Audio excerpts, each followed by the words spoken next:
3 estrategias simples para tener una Navidad intencional con los nietos. So most meaningful things in life, they don't happen by accident, right? We don't build a business, finish a book, or run a marathon without first deciding on purpose that it matters. Our next guest says relationships are no different, especially when it comes to grandkids.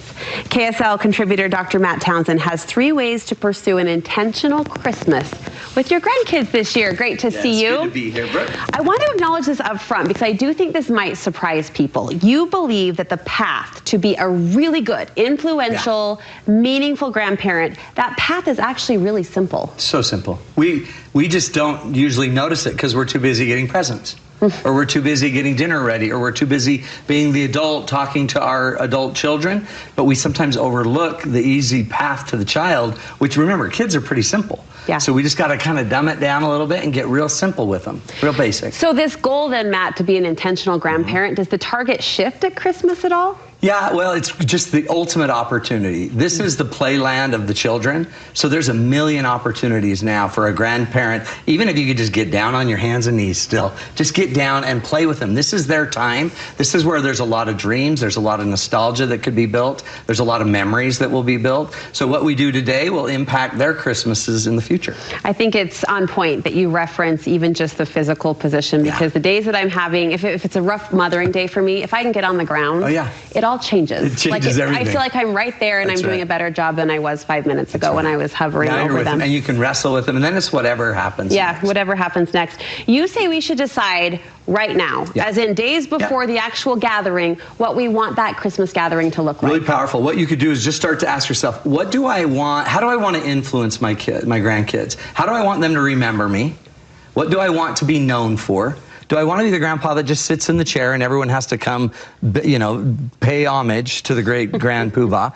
Or do I want to be a different kind of grandparent? And as soon as you can identify that, you can just start thinking now, what do I want that to look like maybe in the end? But then what can I do this Christmas to start to implement that lasting change? I love that. Life. In addition to kind of that premeditation, right? That forecasting or foreshadowing of what we want it to look like and feel like, you have 3 ways we can be a more intentional Nana or Papa, starting with, and you'll explain this, but giving the best present. The best present anyone can ever give is presence, right? If you are present, it starts to make a difference. And I've talked about this a lot, so I'm sure we've even brought it up here before. There's this thing called micro moments, right? You don't create connection with somebody by some grand gesture. You create connection about 7 to 8 seconds at a time.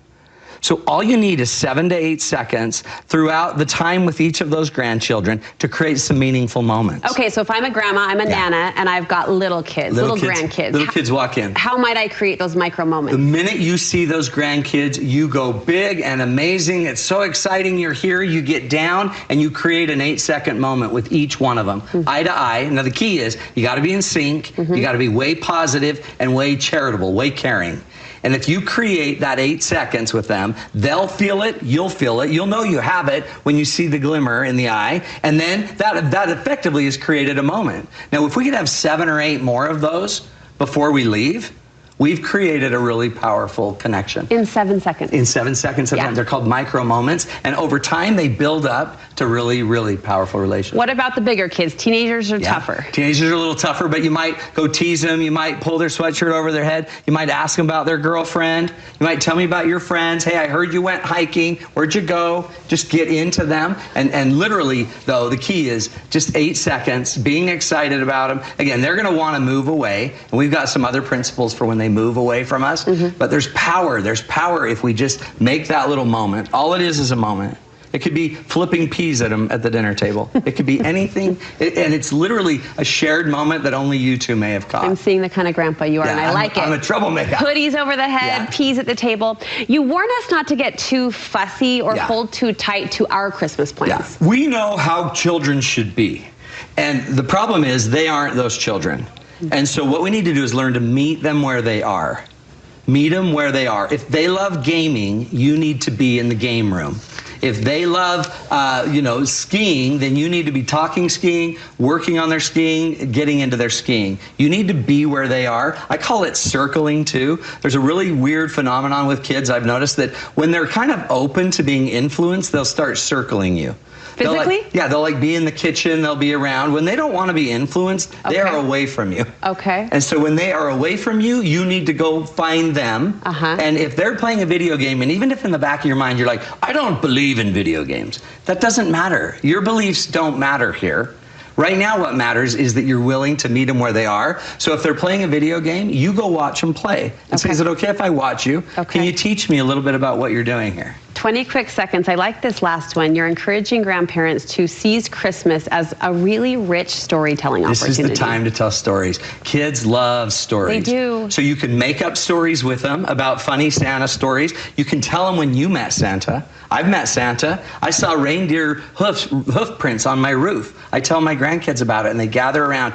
You can also talk about the strengths of ancestors that have gone before and how they're carrying some of those strengths.